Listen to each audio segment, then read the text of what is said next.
Welcome to the regular board meeting of the Board of Trustees for the West Ada School District. It is Monday, August 24th, 2026. If everyone will please rise and join Mr. Dave Roberts leading us in the Pledge of Allegiance. Ready, begin. I pledge allegiance to the flag of the United States of America and to the republic for which it stands, one nation, under God, indivisible, with liberty and justice for all.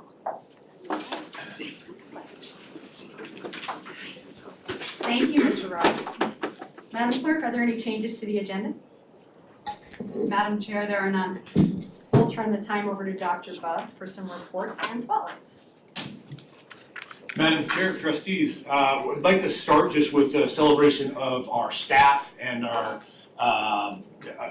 support staff that were able to start out the school year. It's been an amazing start. As many of you have recognized, and we'll get a lot more into this today, but test scores actually got released this week as well, or maybe late last week. One of the things that happens with test scores is we get our own test scores, so we know how we did, but there's not always this opportunity to compare and contrast with other school districts in the state to really kind of look at these metrics and also compare yourself to where the state's at. So there's a lot of highlights, a lot of celebrations for what our teachers, our support staff, doesn't matter what position you are within West Ada. We are successful because we have a great combination of great staff, great families, and great students. And so that's really a kudos to everybody involved. I'd like to start tonight with career and technical student organizations, our CTSOs, and a little bit about the work that they're doing.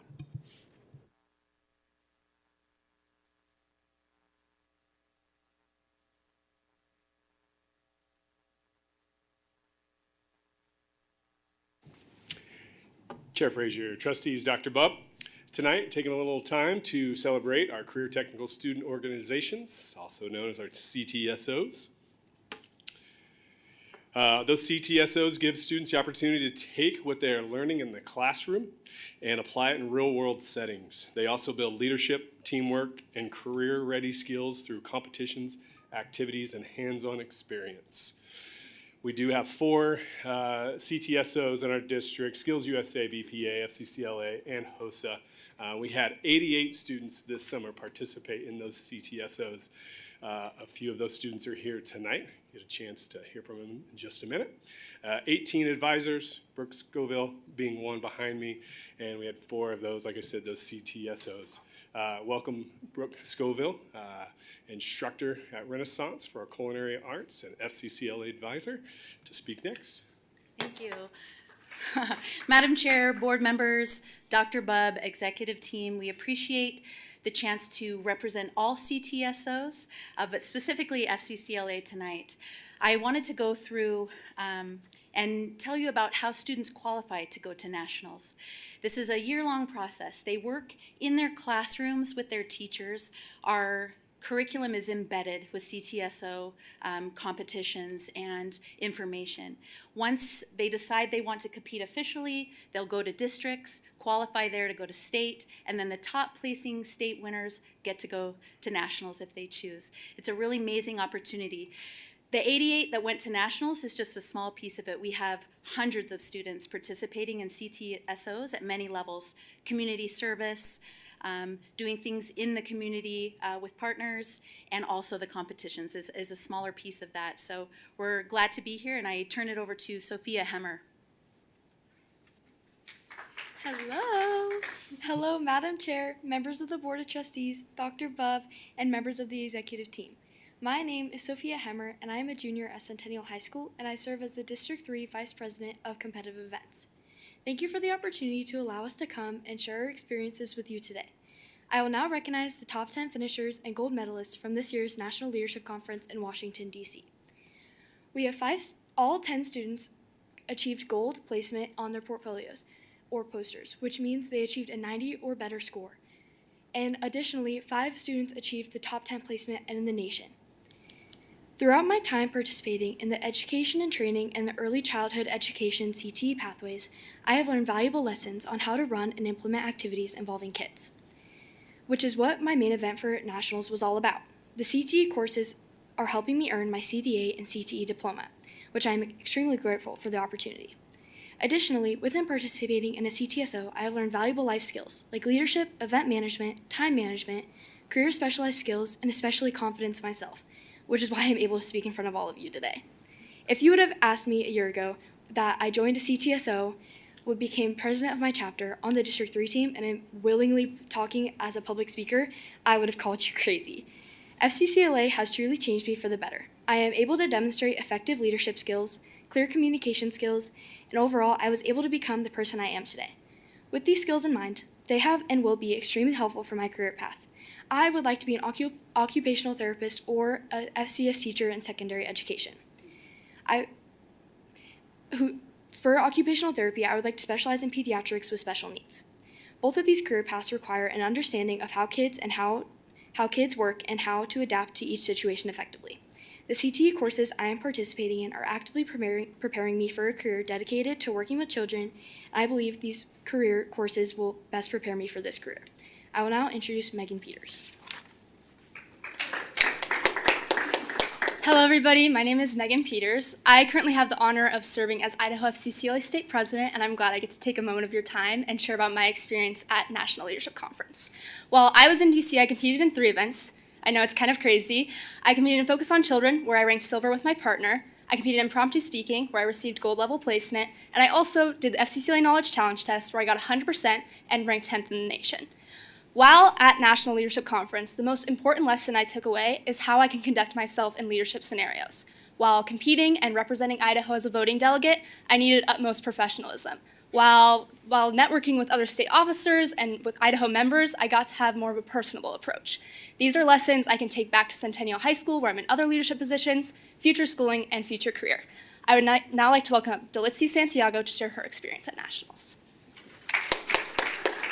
Hello everyone, my name is Delitzi Santiago Santos, and I am from the Meridian High School FCCLA chapter, where I serve as a president, and my experience at Nationals was wonderful. I am so grateful I had the experience to go and experience such a large city with so many historical things, and also compete at Nationals.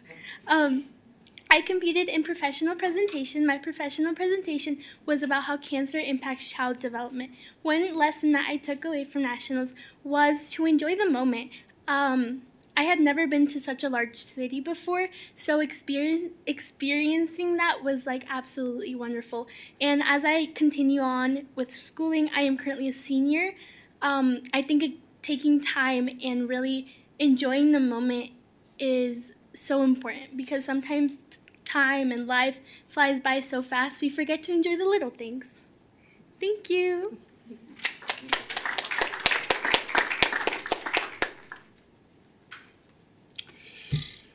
All right. That is our presentation for the evening. Any questions? Thank you so much. I'll just say, fantastic job. I think my favorite part of all that presentation, Sophia, was your parents. They're adorable. Yeah, Cliff, you couldn't have stood better, just right in their way while they tried to. No, it was great, and it was really fun to get to talk with you before this. I've had the opportunity to interact with some of the competitions that you do and actually sit as a judge, and it's a wonderful thing to see the development and opportunities that are given to you there, the things that your teacher are doing for you, and the things that West Ada is providing as well. But I'm proud of you and appreciate you coming. Can we get a quick picture with all of you? All right, thank you.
Madam Chair, trustees, now I'd like to bring up Rhonda McDonough to talk a little bit more about test scores and some of our academic achievements from the year.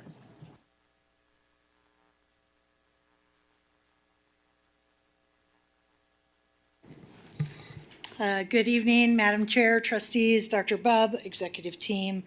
Of course, tonight I'm pleased to share a year in review as we look at our final results statewide. Again, as Dr. Bubb said, it's especially rewarding when you can stand up and brag about the great things that are happening across West Ada, and we have a lot to brag about. So I love this because the story we tell is the one we caused together. Things like this, data like this doesn't happen by happenstance. It happens through the intentional work of high impact instruction, the commitment of teachers to do what's best for kids, and a community of learners committed to growing every year.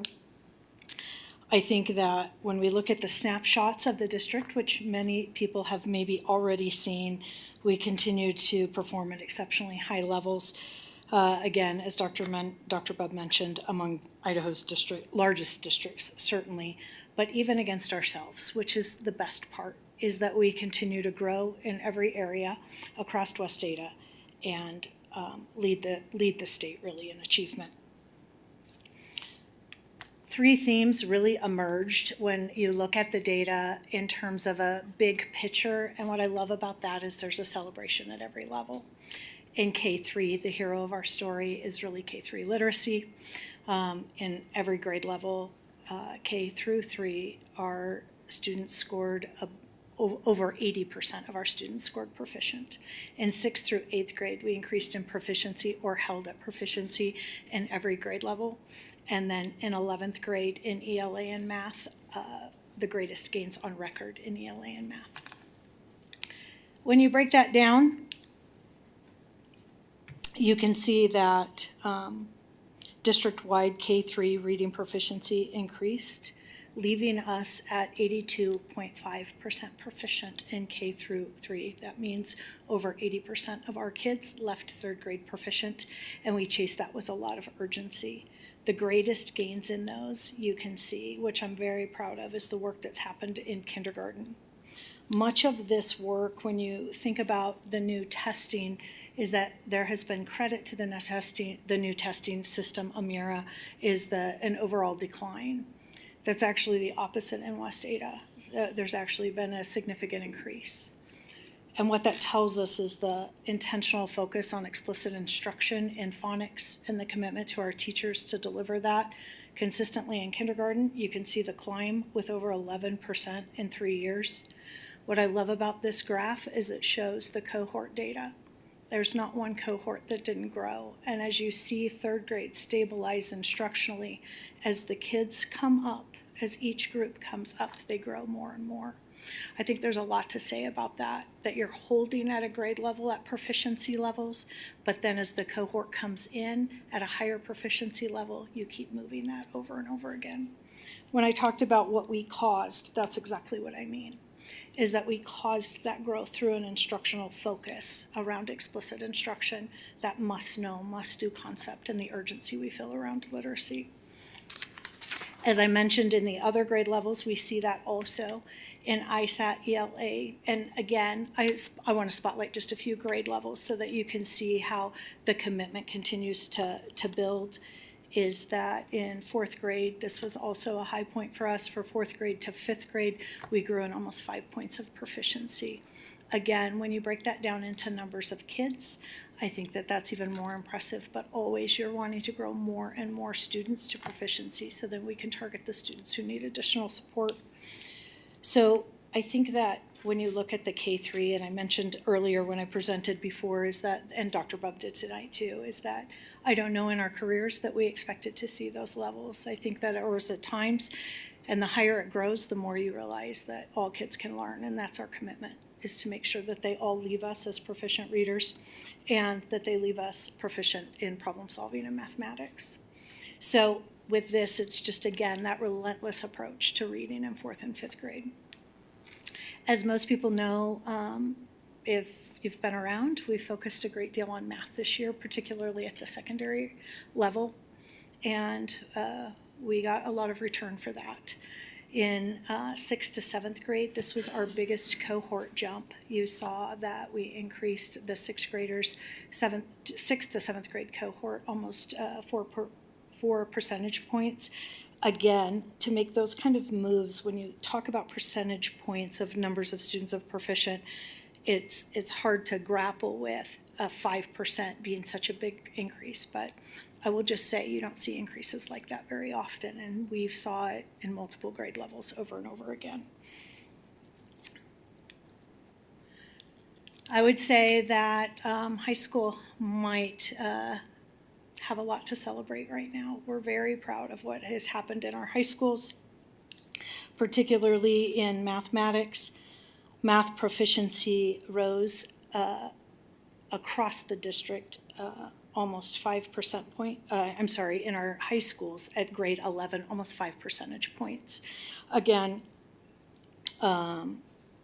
over 3 years, remains significantly above the state average. Again, what we're very proud about that is in terms of when you get to an 11th grader is that our students' commitment to their learning, but also teachers' commitment. Those kinds of jumps happen when teachers make commitments to change practices to ensure that all students are getting what they need on a daily basis. And I think that that is what we celebrate, especially this year with our high school, because we saw those gains. I will say that with the 11th grade, we saw gains at some of our high schools, 10 points, percentage points. Some of our Big Six landed above 8 percentage points increase. Our high was Eagle High School in terms of our Big Six with a overall proficiency of 62%. So again, not a new curriculum, not new materials, not new teachers, just people committed to making small, doable shifts in their practices to make sure that every kid is learning at high levels. ELA also, pretty big increase, again, 77% nationally in grade 11 is pretty significant to see that level of proficiency. You cannot look at this data point and not do a shout out to Rocky Mountain High School, who grew almost 20%. Yeah, let me say that again. Almost 20% in proficiency they grew. I think that says a lot about the conditions we're creating in our schools to ensure that learning matters, and the work of our leaders and of our teachers. I think all of it is rooted in the catalyst of professional learning, which I know our board, our superintendent, our executive team support, and our teachers participate in, for not the numbers, but the individual students, to make sure that they leave us with what they need. There are several stories like that across of our high schools. Right now, our big story is that what we did collectively, I think over time, you'll start to see these pockets of celebrations that will come out more and more. We expect our graduation rate also to anticipate greatness. Our number of graduates this year was over 3,000, which you shook most of their hands, I'm sure. But we do anticipate that graduation rate being high also. And again, that's not released till about February, but I hope to be back celebrating that also. Of course, some of the work that was celebrated here tonight, and then what we are always about, which is that, are they ready to launch? So we start them, we make sure that they're literate, we make sure that they're reading at grade level, and then they grow. And last year in West Ada, almost 60,000 concurrent credits were earned. CTE certificates over 1,000, and associate's degrees over 165. Those are still counting, those numbers are still preliminary. But again, it's the story Dr. Bubb often tells from the beginning to the end. And when they leave us, it isn't just about what they did with us, it's what they do after us. And we know that a lot of those West Ada stories are out there. I think rooted in all of this data is this very simple quote: when you know your why, you know your way. And I think that is very clear across our district. I think that the community that we create the conditions that every student grows and thrives. We understand that's why we exist. We understand that that's our responsibility. It's not a burden, it's really an opportunity. We get to do this work and to be able to celebrate our teachers and our parents. Really, it's a thank you to the partnership that creates across West Ada. And I think we're very proud of what we've built together. We're proud of the successes of our individual students collectively too, is that it isn't a pocket of greatness, it's a community of excellence. And I think that that story of that data, while I did shine the light on a few that can't be undenied for their exceptional growth, the story of West Ada is really a community of excellence. It's the story that every school, regardless of zip code, regardless of what they've done in the past, that we are always on an upward trend. Whether you compare us to ourselves or you compare us to anyone else, is that we're proud of that because it matters and the urgency matters. And so I'm actually pretty humbled tonight to stand and speak to these scores. And I think that our teachers should feel humbled by it too. I think that the idea that a small group of highly committed people are doing this work together in spite of the odds is pretty astonishing. So that's what I have for you tonight. I'm happy to stand for any questions. Madam Chair, trustees, I'd like to just add a couple things or maybe highlight a couple things. Number one, Ms. McDonough said it, but I want to repeat, every single grade level, over 80% in literacy. I think there were days when we all sat down and said, what if? Could that maybe happen? And there were probably people in the room that said, there's no way that can happen. To be able to live in that area, and especially new tests, there's a lot of variables that are out there. And instead of sitting back and saying, well, there's a new test and it's going to be different, we said, and it is that important that every student walks out of third grade able to read. I'm going to highlight a little bit on the math as well, and talk a little bit about math. Oftentimes people will hear Eagle High School, and I don't know what they were at, 62%. And people will say, oh gosh, 62%. When you talk about what that test looks like, what we do is we test every junior on a standard test regardless of the class you are in, which means if you are in Math 3, you're going to take the same test as a student that's in calculus, as a student that may have fallen behind a couple years and maybe in Math 1.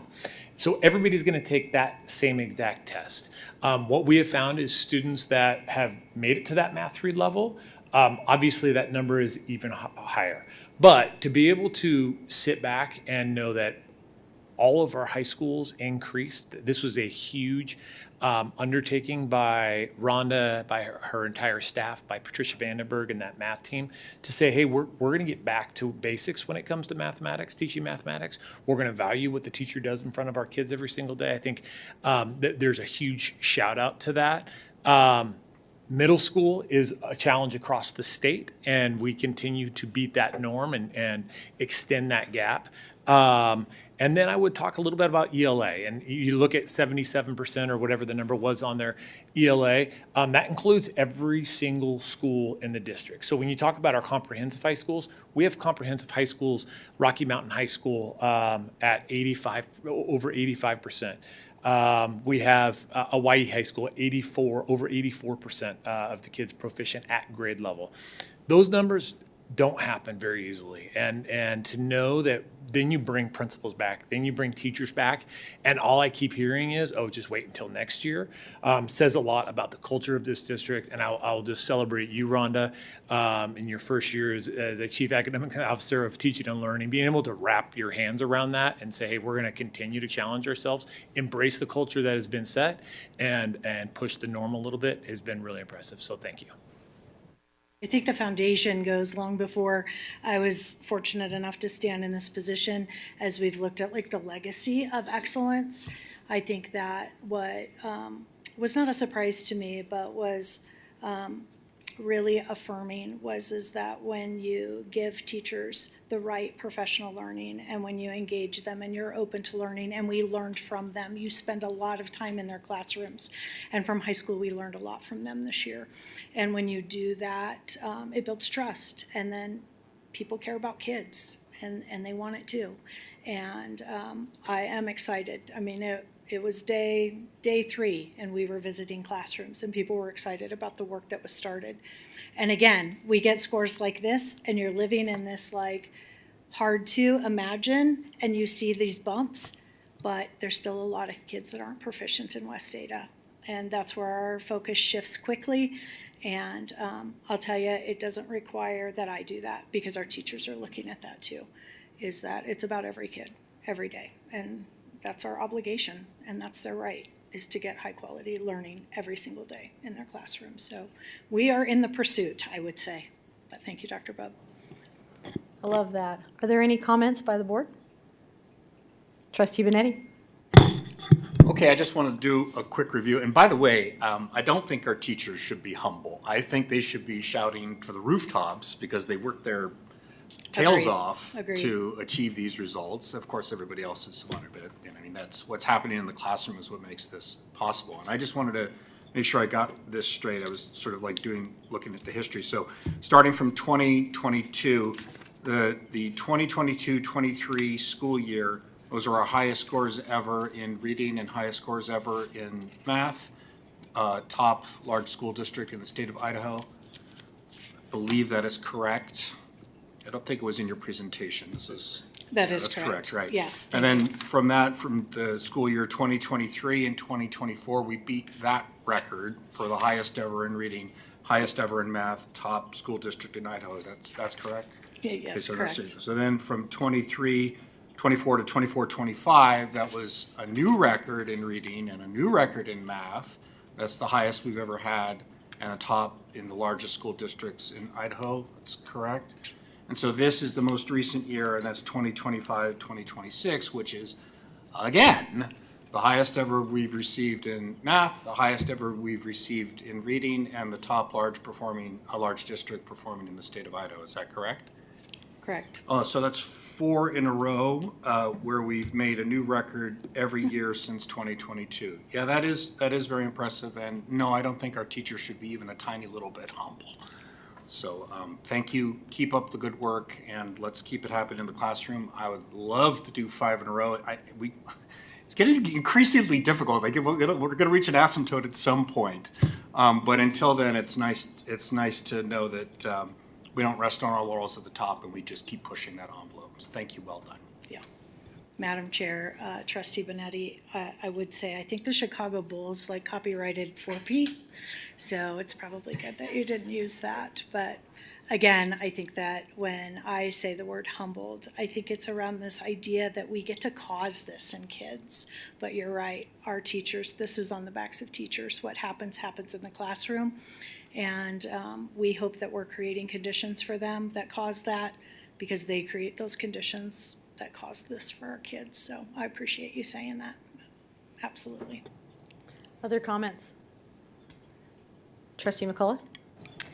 I might be paraphrasing this, but one thing that you said that caught my attention was something like, these aren't pockets of success, but it's a community of greatness. And I think it's that mentality that keeps us in an upward trajectory. And I'm just, thank you so much for that leadership and that point of view in your leadership. And it's reports like this, these that we get, that make me so proud to be part of West Ada, but also feeling so lucky that my kids are part of West Ada. So thank you so much to the teachers and to your leadership that are constantly taking us in upward and onward. Appreciate you. I appreciate that, Madam Chair. Trustee McCullough, I think that when we talk about that, our principals are chasing that too right now, is that it's not a lottery of whether or not you get a great teacher. It's that any teacher in any school, we would be proud enough to put our own child in. And that's when you know that you've created that community of excellence in your school, when you would put your own child in any teacher's classroom. And that should be always our measure. And our principals, we see them in the pursuit of that right now. And they're pretty inspiring, I would say, also. And I think the collective leadership of every employee, every student, every patron, all of these pieces, it's that academics gets to celebrate this. And I feel like I was like fumbling. I've been so excited to share this data. And then right before I was like fumbling with it, because I just think like it's hard to even pause long enough to say, like, we caused this to happen. But all of the departments that are represented here on the executive team, we talked about this today, school nutrition, transportation, facilities, everyone causes this. Everyone creates these conditions where our kids belong, where they're seen, where it matters what their school looks like and how they're valued every day. So I do appreciate that very much. Other comments? All right, well, I'll just thank you as well. I mean, everything that's been said, I'll just echo. But I think the thing I like the most and that I get a front row seat to every day is the personal ownership that is taken by everyone at this dais, by every one of our teachers, by every member of leadership, I feel like, in West Ada. It's words like pursuit. It's that feeling of I'm causing this, that I own this, that I think the success is really happening. And it is something that I have a lot of gratitude for, that I get to be here and be a tiny little part of that. So thank you so much. All right. Okay, with that, we will move to patron input. We don't have anyone this evening that has signed up, so just as a reminder, if that's something you're interested in, we need you to sign up before the meeting. That time is limited to 2 minutes, and we always want to keep that to high-level procedure and policy. And this part of the agenda is also limited to what is actually on the agenda. I am open to a motion on consent agenda. Trustee Benetti. Move to approve the consent agenda as presented. Do we have a second? Trustee McCullough? I'll second. All those in favor, please say aye. Aye. Any opposed? Motion carries 5-0. We will now move to new business, which will take us to policy 200.06 and will be presented by Ms. Amy White. Point of order. We skipped a page on the agenda. Oh, sorry.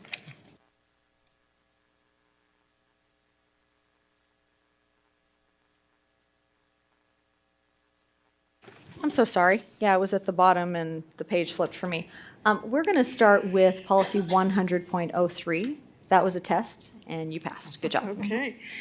Well, thank you, Madam Chair, trustees, and executive team. Tonight, my first policy that I'll be presenting to you is quite short and to the point. This is the third reading for the rescission of policy 100.03. Obviously, since we are seeking to rescind it, there are no changes from the first or second reading, and we are simply seeking to eliminate this for the reasons that we had addressed previously, that it is addressed elsewhere in policy. With that, I will stand for any questions and would ask that the board take action if they are so inclined to rescind this policy. Any comments or questions? Seeing none, I'm open to a motion. Trustee Benetti? I move to rescind policy 100.03, Code of Ethics for the Idaho teaching profession. Is there a second? Trustee McCullough? Second. Any discussion? Seeing none, all those in favor, please say aye. Aye. Any opposed? Motion carries 5-0. That will take us to policy 300.04, which will be presented by Renee Sinander. All right, good evening, Chair Frazier, trustees, Superintendent Dr. Bubb. I have before you a third reading of policy 300.04, reassignment of administrative employees. This policy is recommended for rescission because it is no longer necessary as a standalone policy and overlaps with existing district policy and practice. There have been no changes since the second reading, and it's our recommendation that the board take action this evening to formally rescind the policy. I'm happy to answer any questions you may have. Any comments or questions? Seeing none, I'm open to a motion. Trustee Benetti? I move to rescind policy 300.04, reassignment of administrative employees. Is there a second? Trustee McCullough? Second. Any discussion? Seeing none, all those in favor, please say aye. Aye. Any opposed? Motion carries 5-0. That will take us to policy 510.10, which will be presented by Cliff Rice.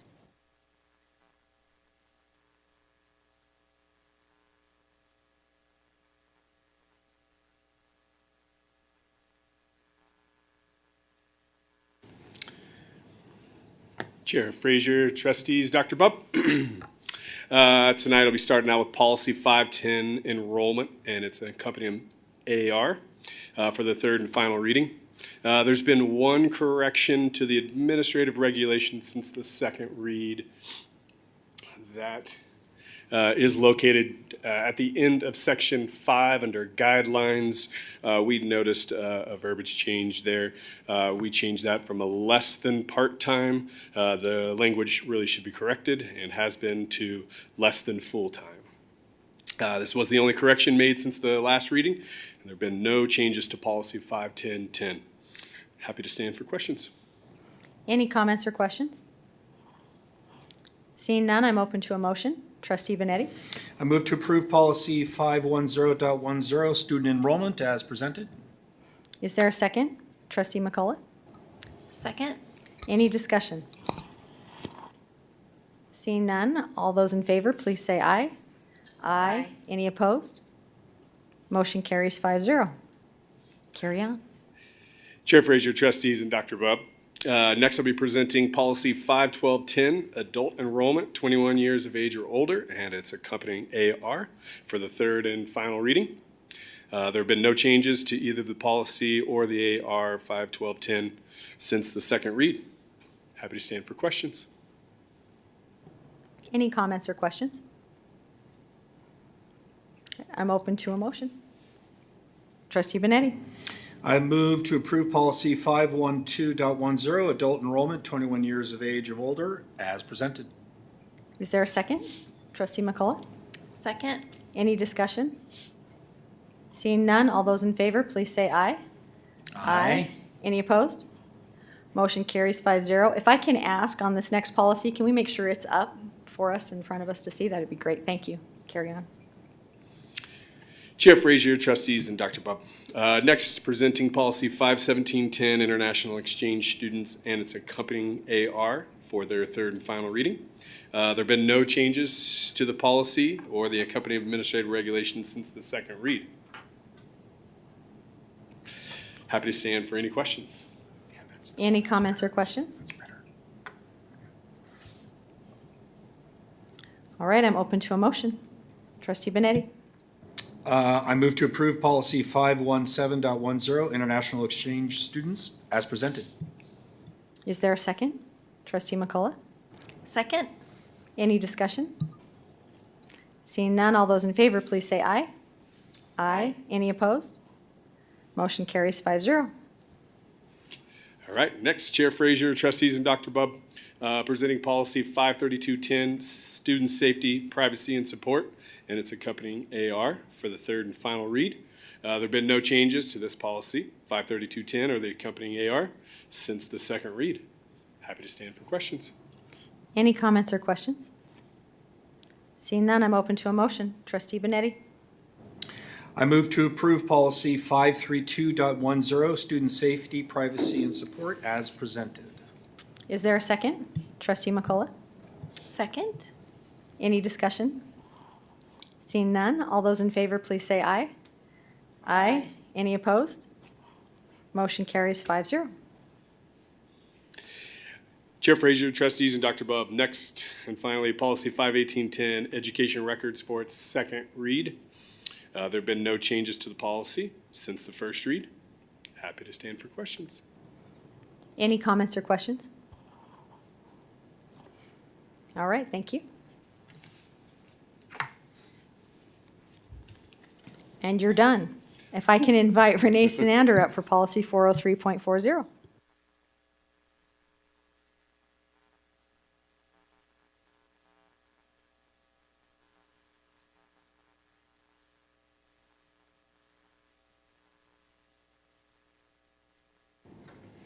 All right, good evening, Chair Frazier, trustees, and Superintendent Dr. Bubb.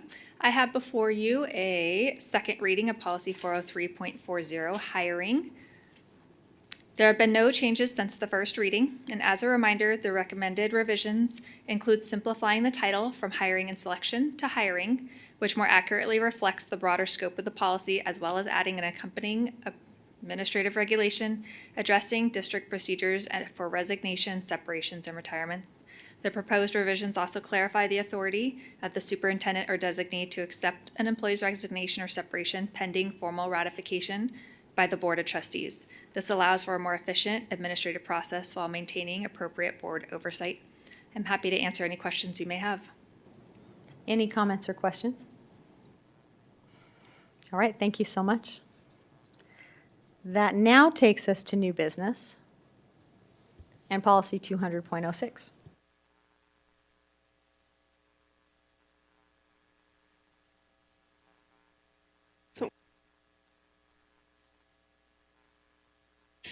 Good evening again, Madam Chair, Trustees, and Dr. Bubb and Executive Team. The first policy I have for tonight under new business is policy 200.06. We do have an existing policy regarding this. What we have here before you tonight is some proposed amendments. We've used the existing policy to fill vacancies for trustee positions in the past. And I'm also in the unique position where we have a work session scheduled for tonight to talk about this. With that in mind, I will just hit some of the highlights of the proposed edits as this is a first reading, with the understanding that after tonight's work session, there may well be some changes for a second reading.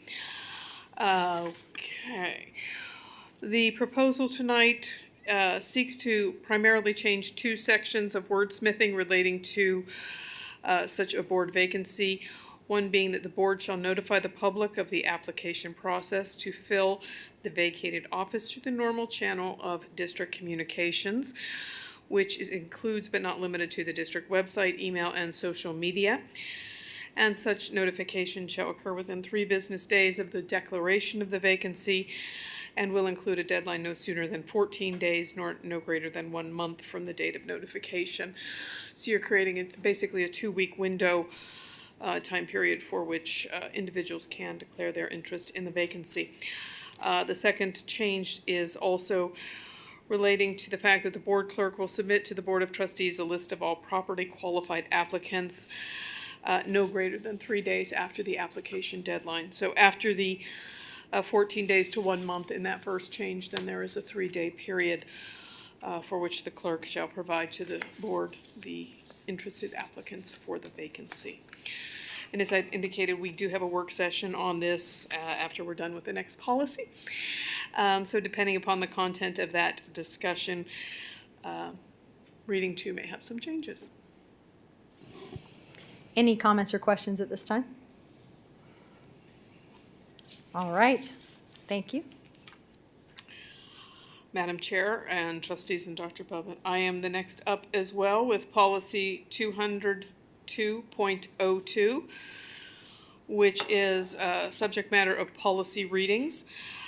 This is a newly proposed policy for a first reading tonight, and it outlines the process by which the Board of Trustees shall address and approve policy readings, as well as the manner in which administrative regulations will be reviewed and approved by the board. This codifies the fact that policy amendments and or new policies will have a 3-reading process, though there is an exception for changes to policy that may be done in less than 3 readings, which is reserved for scenarios where the changes are trivial, typographical errors, those types of things, or when the timing does not allow for 3 readings. So essentially, if it is a time is of the essence or emergency type of situation. It also identifies where the policy reading shall occur in the old and new business, as we have been dealing with tonight. This new policy also addresses administrative regulations generally being considered on the consent agenda without a specific reading, with the exception that if a new policy is being approved, the administrative regulation that is related to that policy shall be presented at the same time and considered in the same manner in which the policy is approved by the board. With that, it is a first reading tonight, and I will certainly stand for any questions or comments that anyone has, and we will be bringing this back for a second reading. Any comments or questions? Trustee Benetti?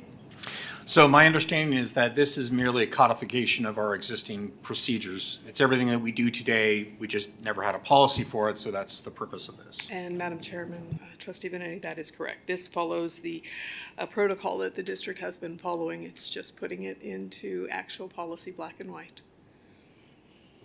Any other comments or questions? Vice Chair Zuna. Thank you, Madam Chair. One thing that I noticed looking at this now, under administrative regulations, I think we probably also need to address administrative regulations changes to existing ones when we're also looking at a current policy. Those would need to go through the regular reading process and not on consent agenda. And Madam Chair, Trustee Azuna, just to ask for clarification, so if hypothetically we just looked at a proposed change to policy 200.06, if there was a change in the AR at the same time, you would like that presented in the same manner as a new policy, new AR? Correct. And not on the consent agenda, because then we would approve it before we actually approve the policy change. Okay, thank you, ma'am. Thank you. Other comments or questions? Okay. Thank you so much. Thank you, Madam Chair. All right, in a moment, we're going to move to work session, and for anybody that's unfamiliar with that, just as a quick oversight, we will actually leave the room for that, but work session is still open session, so that will be broadcast. And really, the reason we move out of this room is the dais just doesn't really lend itself well to a casual conversation, and we want to be able to speak a little more freely. But yes, that is still open and recorded and all the good stuff. So we will move out of this room and into work session.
Your life. All right, welcome everybody to your work session. It's been quite a while since we've had one of these.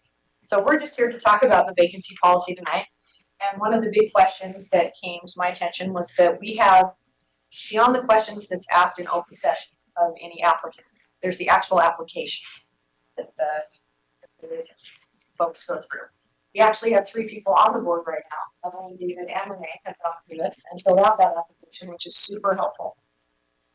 But the questions, in my opinion, I think it's 4, 5, and 6 are fairly redundant. And this is a great opportunity for us to just take a look at those, see if we agree. I think the best way to handle it, rather than sit together and try and write 6 questions, is to say if everybody would submit, and we can decide on that 2, 3 questions, whatever we'd like. If we can decide maybe on a number of questions first of all that we think is appropriate, then everybody can submit what they think those. I'll make up a number, 5 questions should be, and we can do that at a later time. We don't sit in here and try to build questions together. Does that sound okay? Is that a good plan? Okay. So David, do you want to? Yeah, I mean, so the existing policy just simply says we can't adjust the questionnaire without the board being involved, so the work session is really the only way to do that. So that's why this is here. So these are the questions are these all the questions that we currently asked? Oh, I thought there were only 5 that we currently asked, or some of these new. This is in accordance with the actual application. The 5 that we ask in open session are different. These are the ones that are asked on the application, which include our apply for this, to currently work for West Idaho or spouse. And then these go into the actual, why do you want to do this job and that type of thing. I figured if you work for West Idaho or a spouse, does probably need to be decided on. That's it's appropriate to maintain. I thought there were only 5 though. Clearly that's wrong.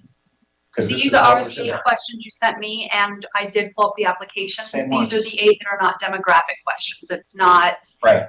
I recollect 8 when I filled it out. I don't know, I just had 5 in my mind for whatever reason. So the only other thing that we should consider adding here is that there were some notes were sort of like, when we discussed this in the PRC, in the policy review committee meeting, we sort of asked for any other potential questions. And the other potential questions that came up were, have you ever attended a board meeting? If so, number and when. Have you ever been a member of another board, including any other school board? Identify. Have you attended, participated in any other district activities in the last 3 years? If so, general identification of such. All of which seem like good questions. So yeah, I guess it really just is, I guess probably the first way to start, as you mentioned, do we want to limit it to a certain number of questions? And if so, what should that number be? I like those questions. Okay. I think those are useful, but I wouldn't consider those general questions if you're wanting to limit it to 5. Well, like I wouldn't want those, like for example, I wouldn't want those to be part of that 5. Okay. And 5, I'm just making up a number. Yeah, sure. Say 10 or whatever, whatever we think is appropriate. Does anybody feel strongly about a number? I mean, when I filled this out, the 8 wasn't the issue. It was the fact that there were the 2 negative ones, whichever. Now I can't even remember which ones they are. I personally would rather see less questions on the questionnaire. Some basic ones. I think the first couple are useful there. But I'd rather see more questions in the interview to put them more on the spot instead of allowing them to research and look it up and use chat. I'd rather kind of do on the fly. The one that I really found most useful of these questions was the last one, the order in which you prioritize feedback. I think it both is it sort of forces a choice, and there's 2 things that can happen there. One is that you sort of order it the way that you want. Others is that you just dodge the question and don't answer it, either of which are really interesting to me. In the lines of what Renee, what Trustee Ozuna said, I really could go with questions 1 through 4 and then the last one, make it 5 and be done. I would be happy with that. Can I ask a quick question? Sarah, do we ask occupation? None of these questions ask occupation, and Amy? That is a demographic question. It is, okay. Yes. Okay, I just, My mind is- because, Yeah. okay, there could be a conflict of interest issue, that's what I'm asking. The questions that were under that was your occupation. It was also, you know, are you or your spouse employed with West Data? Do you have business dealings with West Data that could be a conflict? Okay. Also, do you have income that comes from West Data? We have the option to use the questionnaire then to limit the number of candidates that we interview if we get too many. So it is helpful to have some information here. I agree. Yeah, for me, these questions, how do you plan to represent the stakeholders in your zone, isn't terribly helpful for me. Your long-term vision, I think, is relatively interesting. I also think a lot of folks coming on the board maybe have a couple of things to get exposed to. I think that can be a fun guess, but sometimes, I don't know, I think it's interesting. I think it can be good, but I really like, what are your top 3 priorities? And what do you consider a significant issue? I do like that quite a bit. Well, you know, actually, now that you mention it, I think long-term vision, I think just went up, because that's kind of different than your top 3. Top 3 could be more immediate, and long-term is more, so I would now, I'm gonna revise, and I'm gonna say questions 1, 2, 3. Long-term vision is number 4, and then prioritize feedback is number 5. And I'm kind of settling on 5, that feels right to me, I don't know why, because I had that in my mind going in. I do think 8 felt like a lot when I was filling it out. Like it took a lot of like time and like introspection because I didn't want to like, I want to do a good job. But I will say that one thing that I think is important is when it says, 1, 2, 3, 4, 5, it says recommended solutions. I want to hear like if you're listing what, and number 4, what you think the significant issues are. I want to hear what somebody is thinking the solution is for those issues. I think that's something that like you maybe could just combine with number 4, but I think that it's the tail end of that. I think we need to keep that in there. I think number 4 helps explain their motive. Yes. As well. Yeah, and then I also think that the recommended solution speaks highly of their personality and how they would approach something. I like that, it's great. 1, 2, 3, 4, so that's in this order is question number 5, the specific policies or programs. Long-term vision. Then would you include number 3 then as well? What would be your top 3 priorities? And then we would dump what is on this list, number 4, significant issues. I think you can just change the wording in 4, 3, 4, and 5 and just somehow combine all 3 of those into one, couldn't you? Oh, I see what you're saying. Okay, hold on. My guess is that the top 3 priorities are gonna fit along with what What they the think the issues issues are. Yeah, so you could almost go 1, 2, 4, and then ask for a recommended solution in that question number 4. Drop question 3 entirely. Question number 3, meaning the top 3 priorities. Yep. So it would be what you consider to be the most significant issues and how you would address them. Mm-hmm. I see what you're saying. Yeah. Those Are your priorities? Is anyone excited about representing stakeholders? Is that No. okay? Well, I think the answer is well. I felt like that was kind of an easy, like 1 or 2 sentence kind of question. There's a really obvious. Yeah. Okay, so you like 1, 1's a win? Yeah. 2's a win? Yeah. 3's a yes? He said 3's a no, we're gonna get rid of it. 3's a no, 4 and 5 are concatenated. 4, okay. I say combined. Yeah. I'm just gonna say combined. We're so- Okay. Anyway, sorry, I got database on the mind. It's okay. I think it's great. I'll define it, it's all right. And then we can leave the long-term And then vision. describe the long-term vision and feedback, okay? And so we just need to create a question that combines forms. Yeah, 5. I mean, we're doing quite well. Do we want to attempt that in 5 minutes, or do we want to break and say, everybody give that a shot, and then just submit it to me, and I'll make a decision? How about we, Okay, let's go, if we can. do that. Combine question number 3 and then the last sentence of question number 5. Right? Okay, so the new question would be, what do you consider to be the significant, maybe it should be most, what do you consider to be the most significant issues facing West Idaho School District that should be addressed by the board this year? Well, that's sort of constraining. But you said provide the recommendation. Right? What do you consider to be the most participation in West Idaho School District? Please provide your reason why this is and recommended solutions. Okay, I can live with that. Everybody good? Yeah, I like it. That was easy. Great. Yeah, that's fantastic. I'm proud of us. And then plus the 3 that David mentioned earlier? Or how did everybody feel about those?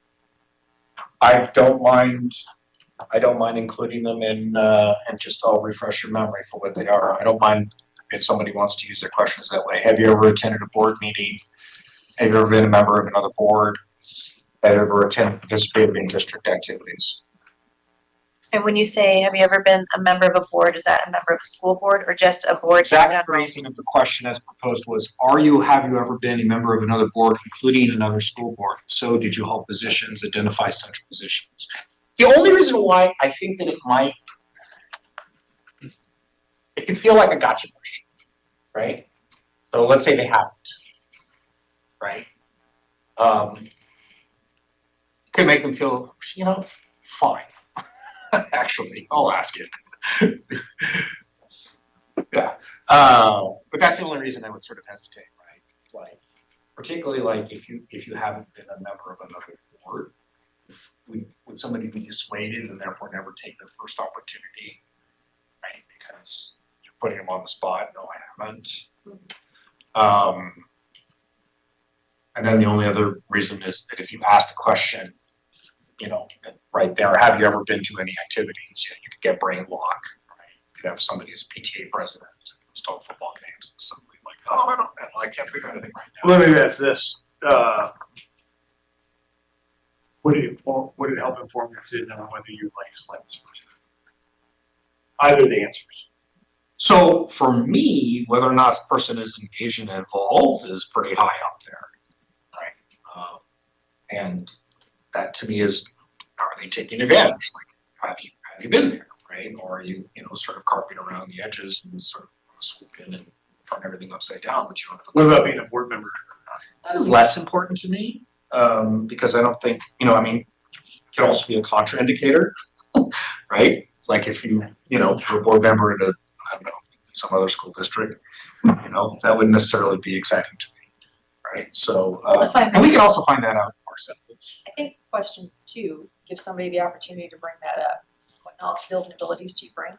Good point. I would bring it up there. Good point. So I don't necessarily know if that needs to be asked separately. Thoughts? And maybe it's not clear enough. That would get messed. I've been on lots of different boards and I never responded to that question that I had been on different boards. So I didn't get that from that, but to me, I think it is a good question. And if you say it might be a gotcha question and scare someone away, then someone's scared to answer that question out of all the questions because they haven't ever been on a board and they're scared to be on the board, then maybe they're not the right person. You can answer all these questions and that scares you because it'll be the first board you're on. I don't think that would be the case necessarily. One reason with the board, I was actually thinking about both of the questions you had, because the other was what experience if you had, if it's PTA or whatever. I would think you would bring that up there. Would not be. Well, let's bring the 3 questions. One is deal with exact board experience, right?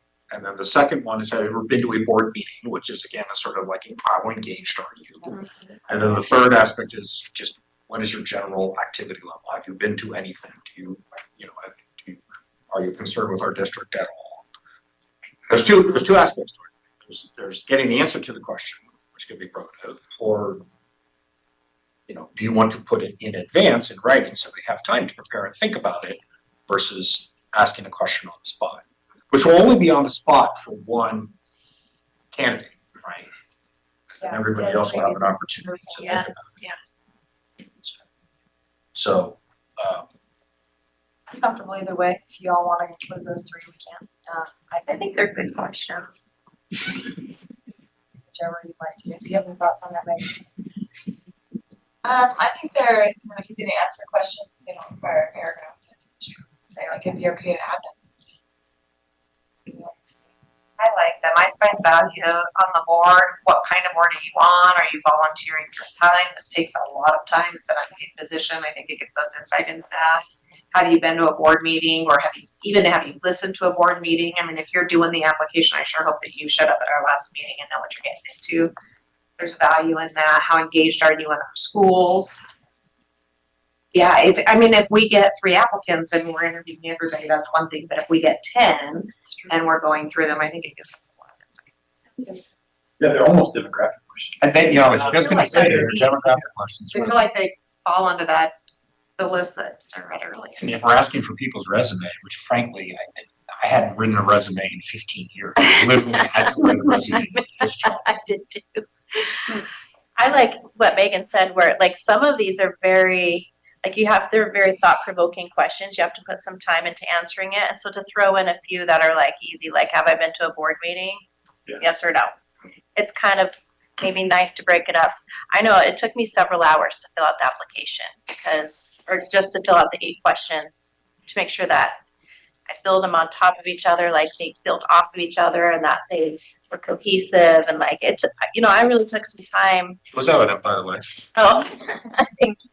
But it is kind of nice to throw in a few like, have I been to activities? Yes, let me tell you all the things that I've done. Like that would have been a really fun answer for me to do. And it just does give an opportunity for someone to maybe talk about how involved they are. And yeah. No, that's good. I think when we fill a spot on the board through this process, it also allows us to find a gap that we might be missing, right? Somebody that has different strengths than we hold. And I think there's a lot of value in that too. And we get some of that out. Can I make a proposal then? And Sarah, do you have the list of the demographic questions? Sure. You know what they I are? was actually just looking. I'd love to just dump the resume. I mean, that was just a waste of time in my estimation. That was what I spent almost the most time on, just sort of like thinking back on it. I got to the end, thought this was the end, and then I was like, what? I have to have a resume? Yeah, it didn't make much sense. Resume for a job, for a paying job makes more sense. Anyway, but maybe people need to see that background. I don't know. Everybody can draw and not submit a resume. Yeah. I thought But I guess you don't have to when you. I think it's interesting. I guess you don't have to file, or to go for elections, so. Again, just because I like to look at conflicts of interest, a resume is nice to look at work history.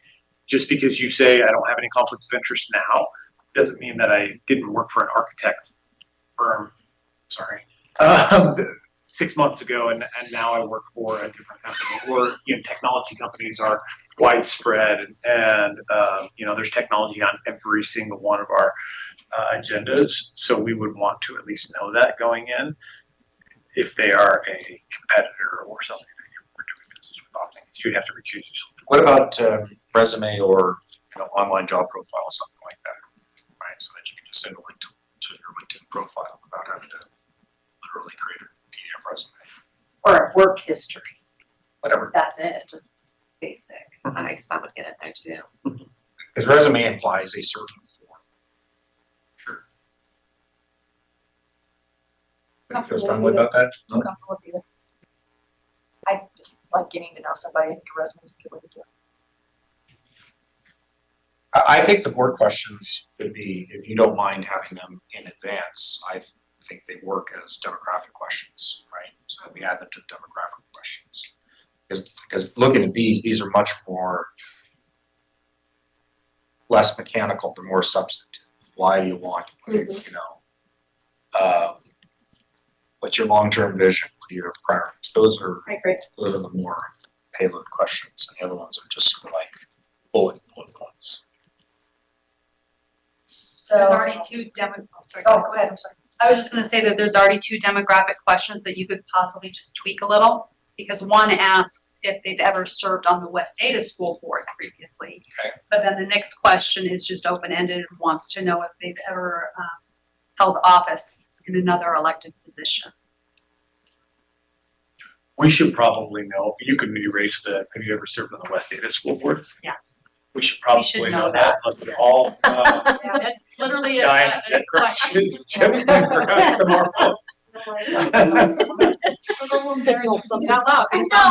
embarrassed that we actually asked that question, I'm just telling you.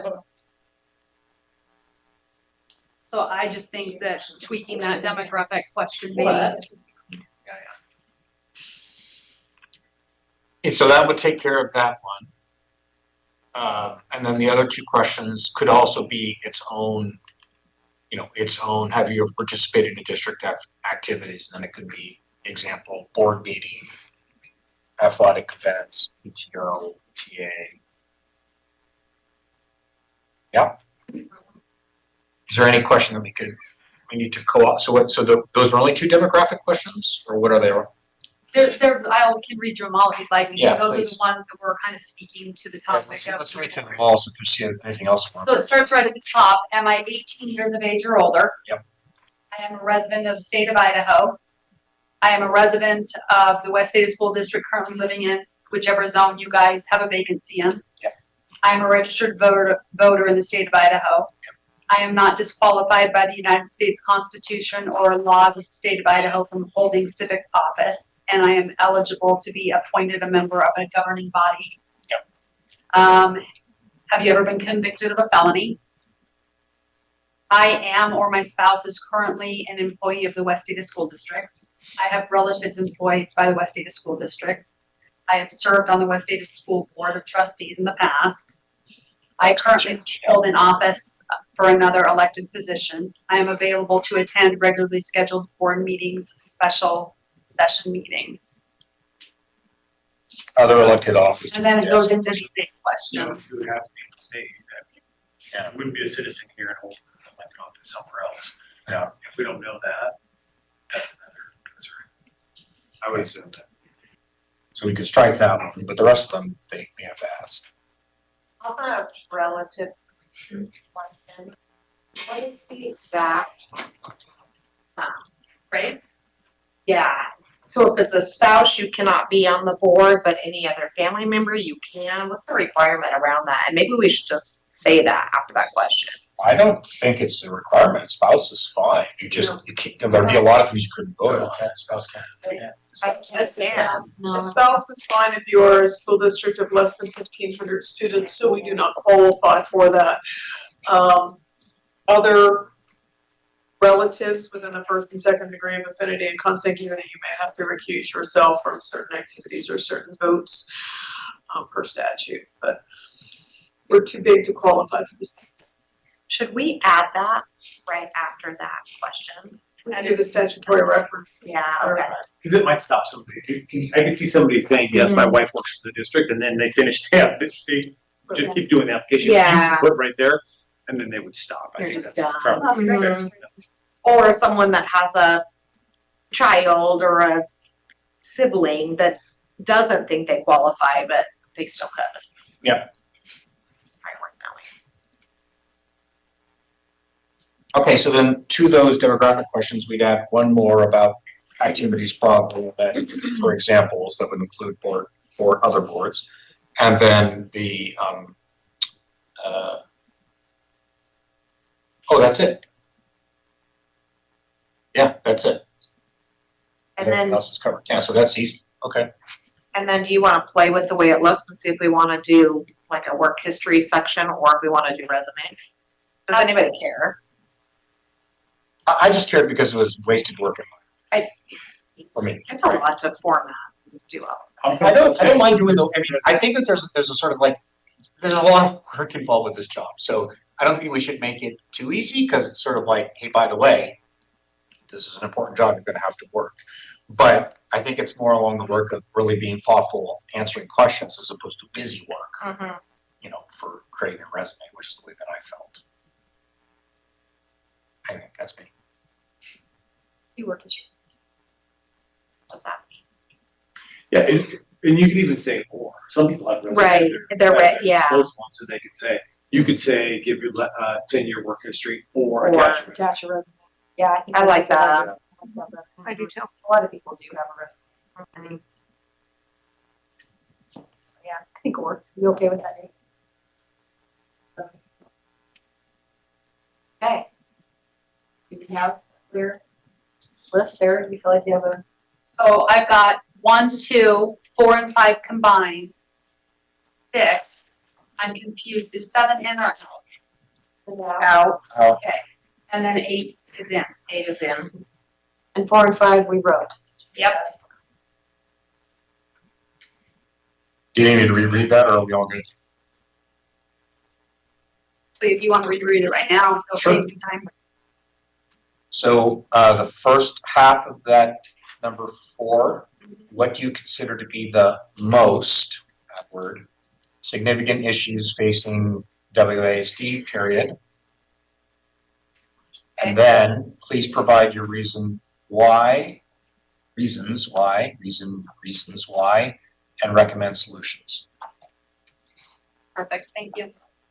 And you could probably say, provide your recommended ED. Maybe that's just wordsmithing. That's the content. It's just Okay. add an I know. Oh, yeah. That's impressive caffeination.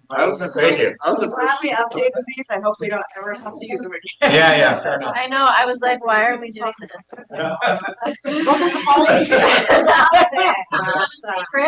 I will say, it's much easier to do it now than when it's actually you. You always want to get a loan when you have lots of cash on hand. That's when you want to get your line of credit. Am I right? I'm right. David, did you have one other thing you wanted to bring in? Can I switch this, that, or if I switch that, will it do anything? Or do you have it? Where are you trying to switch back? Pull up job requirements. Sent. I'm gonna do anything that chances we mess up Yeah, the read. I don't that wanna would do chance it. anything. What's the, and I can just, everybody can Just say what your thought is, David. All right, so it's just a description of the job requirements so that people have a high level understanding of what's entailed in the job. That's it. We haven't really discussed that as a group, so I proposed something, but we should probably all look at it. So I don't know any other way to do it other than in a work session. And you would add it to the application? Is your proposal? Potentially, right? I mean, so that people know what the job is, right? 'Cause we don't really have a good description of what the job is, right? So That's a great idea. I think it's a good idea. So How long is it that you have? Is it reasonable to just read? I or can is read gonna it, be- sure. I'm looking at it, that you're scrolling for quite a while. I mean, it's probably 3 minutes. So I'm wondering one of two things. We can do it that way, or should we just have you send it out to everybody? Your call. Everybody look over it? And then if we feel like we need to have another work session, we could on that? Or what are your? I'd just like to hear it, I Okay. guess. I mean, Like, that's fine. Can we do both? Can you read it to us and then send it to us? Yes, of Because course. sometimes I do a little bit better, like following up and reading it, It's fine. seeing it, not visual. Okay. Either way, David, can you send it to Sarah? I can. Distribute, please. Yes. Thank you. Well, I've already done that, so can you pull up on the side, Sarah, or no? I sure can, but the problem is what are we trying to pull up? So where I sent the application questions to you, I also Board handbook? it's called job requirements. Sarah, who's projecting right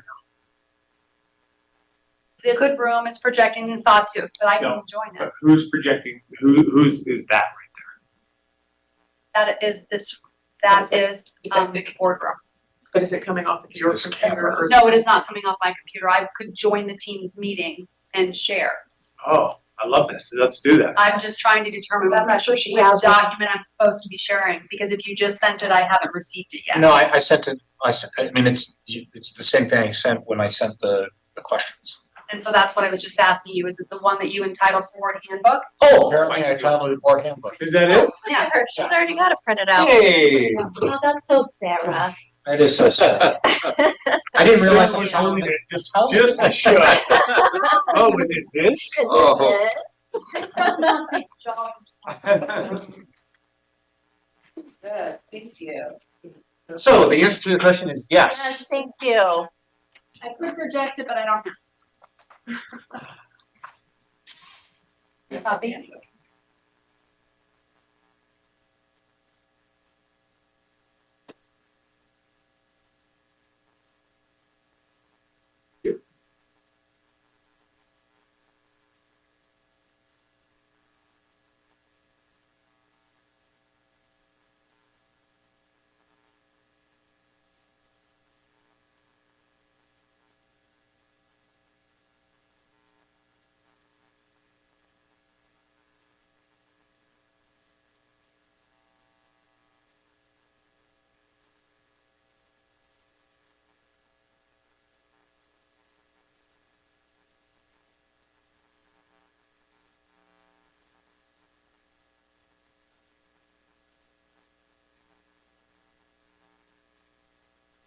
So in fact, if you-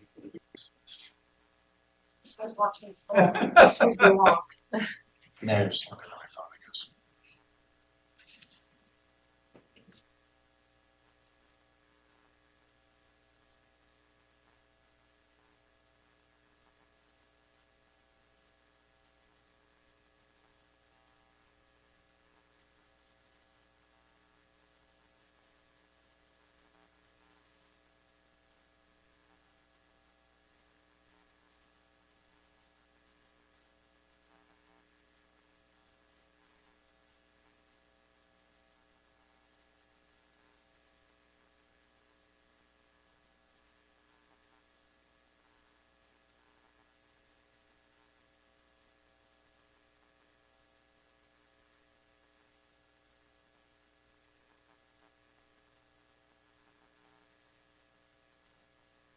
I was trying to with the participation, with the committee participation in the front, and then with the committees. And I just want to be careful that the language is clear that these are not board committees; these are administrative committees that will be added to.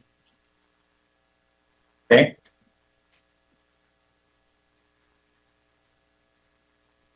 I'll start my own notes. Committees of the district or something. Amy, you can tell us what the right. Yeah. I'm already marking it up. Okay.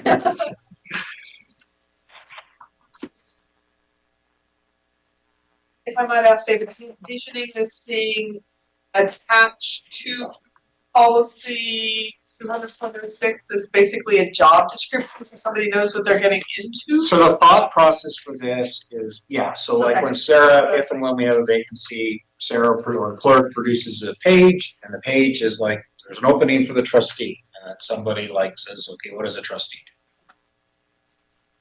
Everything that's in section 200, we can't just pass off on AR because it's us, right? So that's why this is a little sticky, because it's like a board AR. It's like a board AR, but then you don't have one trustee. So anyway, it's cumbersome, but that's why it's in the work session. I can come up with a way to call that. I was doing the same with the application, Sarah and I were talking about how to do that as well.